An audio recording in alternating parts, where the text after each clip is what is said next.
Bonjour et bienvenue sur la première vidéo de la première mission de l'étincelle. Dans quelques instants, nous allons revenir sur notre passage d'un mois à Jabrezade. Mais avant ça, quelques mots sur notre collectif, car ça vous concerne directement. L'étincelle, notamment par l'intermédiaire des vidéos, c'est une invitation. C'est une proposition à agir ensemble et dès aujourd'hui. Ce qu'on cherche, c'est rassembler des gens qui sont déterminés, des personnes qui ont envie de faire avancer les choses et de se battre pour un monde meilleur tout simplement. Concrètement, ce qu'on vous propose, c'est de nous rejoindre là, dans les prochaines semaines, dans les prochains mois, sur nos missions. On vous propose d'aller à la rencontre d'un projet, un projet qui sera résilient et résistant. Et quand on parle d'aller rencontrer, on parle de se démener pour faire grandir ces initiatives, pour faire en sorte que leurs réponses, en fait, soient des réponses fortes face aux enjeux climatiques et sociaux auxquels on est déjà en train de faire face. Voilà, c'est une présentation très brève, mais le but était de faire passer l'invitation. Ceci étant fait, la marche à suivre est dans la description, et maintenant, on se dirige vers Jabrezade. On vous emmène en Ardèche, à 40 km au nord-ouest de Privas, dans la vallée de l'Eyrieux et plus précisément sur la commune du Cheylard. Le Cheylard est une commune rurale de plus de 3000 habitants, en baisse depuis plusieurs années. C'est un territoire majoritairement forestier, avec des espaces semi-naturels, qui eux aussi sont en baisse depuis une trentaine d'années, comme c'est malheureusement le cas partout en France. Avec l'étincelle, nous avons passé un peu plus de 4 semaines sur la commune du Cheylard, à Jabrezade, un lieu qui domine la vallée, un lieu collectif et d'accueil. Sur ce lieu se trouve une maison commune, partagée en autogestion par des habitants du lieu et des personnes de passage, comme les woofers, comme nous. Au travers de ce qu'on vous présente, vous allez pouvoir principalement suivre 2 personnes. Greg, arrivé quelques mois avant notre passage et qui a permis de relancer une dynamique à la recyclerie, et Louis, propriétaire du terrain de Jabrezade, mis à disposition du collectif. Et aujourd'hui, Jabrezade a 6 ans. Beaucoup de choses se sont concrétisées, beaucoup de personnes sont passées par ici, mais pour en arriver là, il a fallu une vision. Il a fallu rechercher un terrain, une maison, et pour ça, on laisse Louis en parler. L'idée était effectivement de créer ce qu'on appelle, on peut appeler communauté, un lieu collectif, un écolieu, chacun y mettra le nom le plus pertinent. À partir de 2010, j'ai continué à visiter des endroits, j'ai été très patient et je le conseille d'ailleurs à tous ceux qui veulent le faire, soyez patient. Visitez en hiver, première chose, soyez patient, définissez bien, si vous avez un échec, c'est pas grave, continuez. Ne vous faites pas avoir par le premier lieu venu parce que vous en avez envie. J'ai fini par tomber dessus. Par hasard, ce lieu, Jabrezade. Pourquoi Jabrezade d'ailleurs? C'est parce que le hameau s'appelle Jabrezac. On peut aussi prononcer Jabrezac. Et Jabrezade, c'est un hommage. Ce n'est pas un squat, c'est un hommage à la ZAD. C'est pratique. Et son côté solidaire entre différentes mouvances. Mon budget était de 35 000 €. Grâce à mes 50 boulots, j'avais économisé comme un malade. C'est l'argent de mon travail, je le précise, il n'est pas lié à un héritage. Donc voilà, je suis arrivé par hasard au Cheylard, par cette maison qui était en vente depuis pas mal d'années. Il n'y avait pas de route, mais au moins il y avait déjà 3 pièces viables, il y avait un toit viable, et il y avait quand même électricité et eau, ce qui est déjà pas mal. Ça permettait donc de lancer un projet sans partir de rien, ce qui peut parfois, et ce qui en a découragé plus d'un. La date de création de la maison, c'est on va dire avril, le 1er avril 2016. Au départ, je partais seul, je ne pouvais pas savoir. Et en fait, ça s'est très bien passé. Je crois que je suis resté seulement 2 semaines seul. Après, ça s'est enchaîné jusqu'à maintenant. Et c'est en prenant du recul qu'on se rend compte que c'est assez hallucinant. Il n'y a pas eu tant de préparation que ça. C'était juste venez. Ça a commencé par les amis. Après, il y a eu d'autres accueils, dont des gens de Calais. Voilà, parce que Calais allait être évacué, c'était en 2016. Le premier accueil d'une personne qui était à la rue, c'était 2 mois plus tard. Il y a eu de nombreuses équipes. Ça a beaucoup changé. Ça, c'est un peu le problème à l'heure actuelle. Il est difficile d'avoir des engagements sur le long terme. On doit faire avec. On ne doit pas partir fataliste à cause de ça. C'est pas grave, on peut aussi s'organiser des fois sur des gens qui vont rester 1 an et demi. On a en fait nos 5 années d'existence depuis avril. Et on est toujours là. Et il faut savoir que dans la majorité des collectifs, des lieux collectifs, passer le cap des 5 ans est très important. Donc ça veut dire qu'en gros, on est là pour durer. C'est quoi l'esprit ZAD globalement? C'est l'esprit de collaboration, d'insertion aussi, c'est-à-dire on n'arrive pas en zone rurale avec ces gros sabots militants.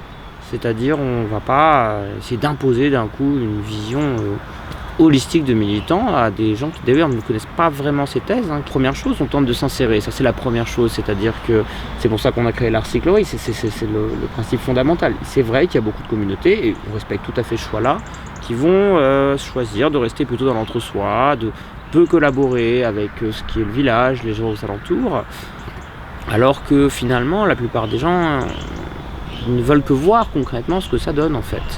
Donc la recyclerie, c'était le moyen de s'ouvrir sur la ville, techniquement c'est une ville, le Cheylard, et qu'on voit notre gueule, puis qu'on voit que finalement et comme les autres, c'est-à-dire que certes c'est du bénévolat à l'assaut, mais on travaille comme tout le monde, c'est juste pas du salariat. Mais ça ne change rien, en fait, tout le monde a envie de travailler, c'est-à-dire de faire une activité. On peut appeler ça comme on veut, c'est le salariat qui pose problème. Donc à partir du moment où on montre qu'on est là et qu'on essaye d'être systématiquement en lien avec déjà les collectifs associatifs qui existent beaucoup en Ardèche, qui a une vieille histoire de néo-ruralisme, qu'on essaye d'être aussi en liaison avec même des gens qui ne sont pas du tout dans le trip, c'est aussi en construisant qu'on arrive quelque chose. Et s'insérer sur le long terme, c'est-à-dire non, ça ne se fait pas en un an. Et avec la temporalité néolibérale moderne, c'est un peu compliqué, parce qu'il y a quand même une sorte d'hubris qui amène à vouloir tout de suite. On doit composer avec ça. Donc voilà pourquoi on ne s'oppose pas aux autres lieux qui préfèrent rester plutôt dans un entre-soi. Clairement, je pense que chaque lieu détermine en fait ses modalités. Nous, on a une différence qui doit se retrouver ailleurs, je pense, c'est que nous, on a fonctionné à posteriori et pas a priori. C'est-à-dire que beaucoup de lieux ont voulu définir des règles dès le départ. Souvent, ils étaient en groupe affinitaire, via des SCI. D'ailleurs, certains se sont plantés, d'autres sont toujours là.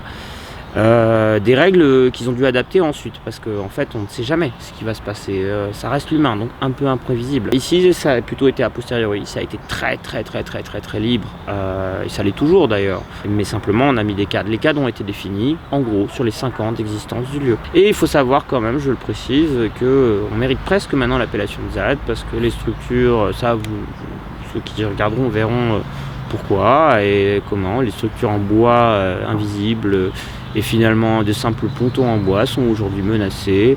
C'est dans ce contexte un peu particulier que nous arrivons à Jabrozad. 4 structures sont à démonter.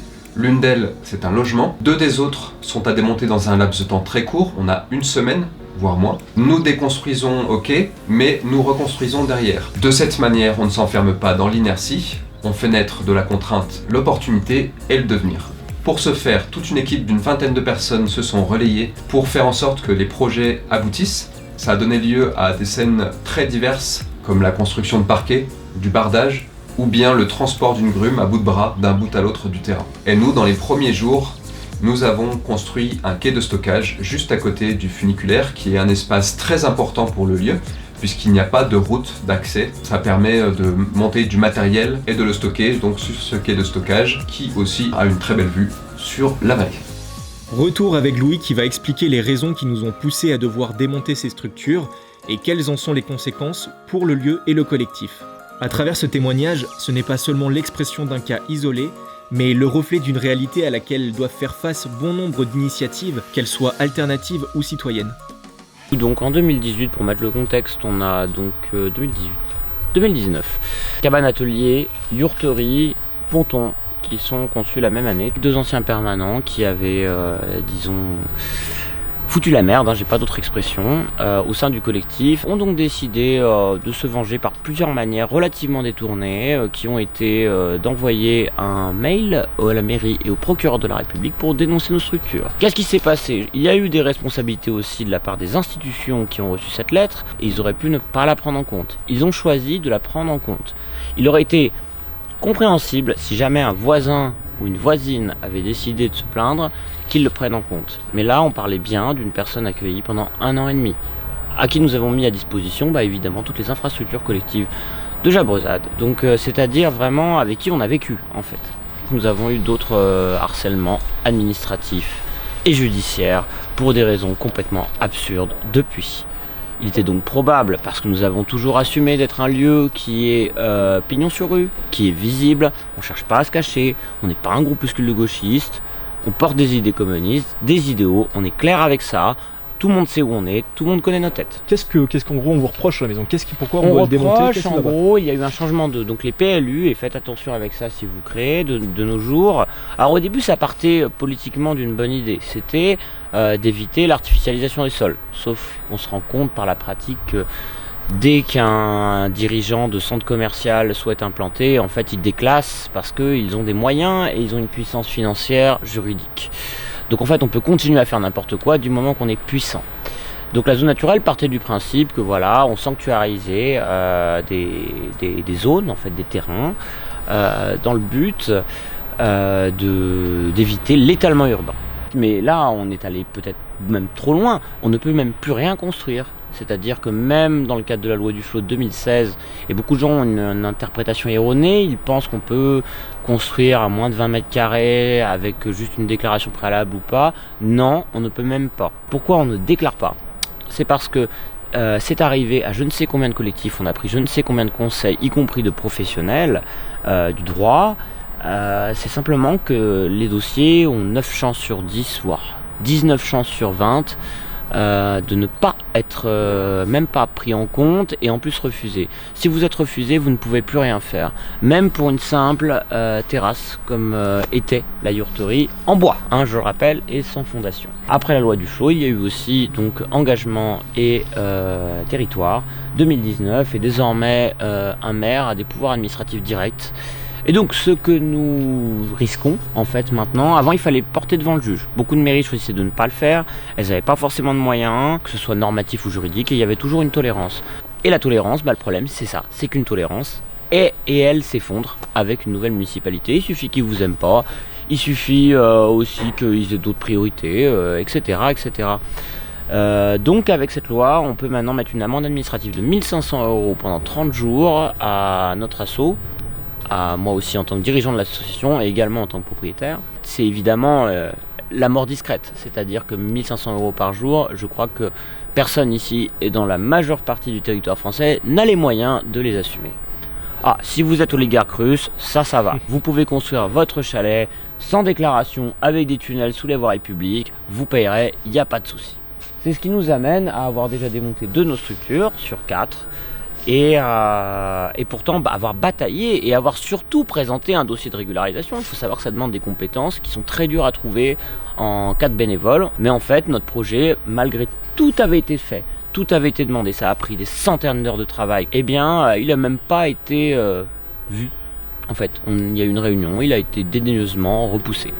Donc en fait, même quand vous tentez de manière générale de régulariser, vous voulez être dans les clous et tout, eh ben non. Il n'y a aucun risque en fait, c'est ce que je Non. veux dire, c'est que c'est pas une notion de risque, on vous a pas reproché l'état de la cabane et un risque potentiel, c'est Non. vraiment sur le fait simplement que légalement c'est pas dans les clous quoi. C'est Non, légalement c'est pas dans les clous, c'est impossible. En fait, on peut pas la régulariser. On peut pas. Vous serez même prêt à payer la taxe d'aménagement, tout ça, il n'y a aucun problème, vu le temps que ça nous a pris. Il faut savoir, oui, aussi que dans les règles normatives, pour la seule structure qu'on pourrait régulariser, c'est-à-dire potentiellement la cabane atelier, ils nous demandent de virer tous les arbres sur 50 mètres de circonférence. En gros, vous avez un dossier, vous faites tout ce qui est demandé et on vous en demande plus. L'idée, c'est de vous épuiser. Ça, c'est tous les collectifs qui subissent ça, tous les mouvements politiques subissent ça.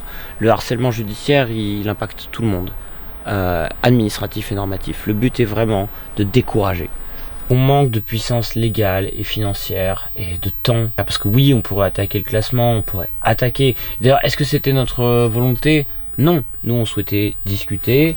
Ne serait-ce que, très franchement, le niveau municipal, ça reste pertinent, quelles que soient les oppositions qu'on puisse avoir avec une administration municipale donnée. Donc nous avons choisi de démonter les 2 structures les plus simples à démonter. Nous allons démonter partiellement la cabane atelier et oui, j'espère qu'on arriverait à sauver celle-là. Je me réveille tous les matins en me disant quand est-ce qu'elle disparaît. Oui, parce qu'en plus il n'y a pas d'infos, on vous dit pas que ça se fait, ça peut arriver d'un jour à l'autre ou ça peut arriver dans 5 ans. Il faut quand même voir que même la ZAD Notre-Dame-des-Landes, elle a quand même été à moitié, voire aux 3/4 évacuée.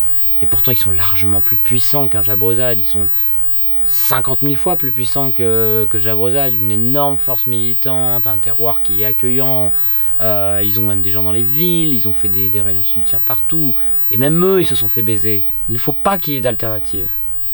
Tina, comme disait Margaret Thatcher, there is no alternative. C'est systématique, il ne doit pas y en avoir. En tout cas, celles qui existent, on doit faire en sorte soit de les enfermer par la répression pure et dure, gilets jaunes par exemple, loi travail, quartier populaire, soit par une répression plus soft, qui se voit moins et qui va être par exemple financière, administrative et normative. Je ne suis pas là pour décourager. Déjà, faut y aller, première chose. Faut pas déclarer, ça franchement je le dis clairement. Aucun regret à ce niveau-là, vous perdrez trop de temps. Si vous perdez du temps dans cette base normative, vous allez juste perdre 3 ans dans votre projet. C'est tout le temps que vous n'aurez pas à passer à monter des chevrons, à les clouer, ou les visser, à poser votre toit, à faire votre bardage, ou à poser votre élec si vous en souhaitez une. Donc faut y aller quand même. En fait, il faut y aller. Des gens nuisibles, même gentils, il y en aura toujours, mais ils sont quand même relativement peu. C'est même une toute petite minorité. Vraiment, il faut y aller. Il faut faire confiance. Parce que c'est sûr, c'est dur avec ce genre de procédure, de merde. On pense qu'au négatif, hein. En plus on est français, on adore se plaindre. Mais globalement, faut pas oublier quoi. Faut pas oublier que ce projet s'est quand même construit, voilà, plus d'1 millier de mains en fait. Et des gens extrêmement chouettes et bons qu'on a rencontrés. Voilà.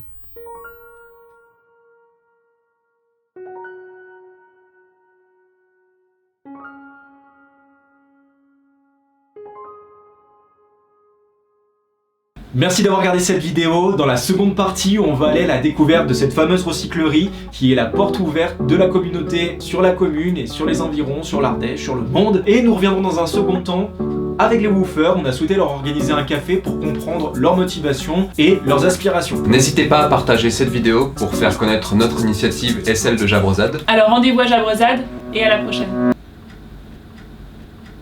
C'est nul. C'est nul. Oui, c'est nul, mais y a rien à dire. En vrai, c'est peut-être mieux, c'est toi qui le dis en fait. C'était l'étincelle, à plus en plus.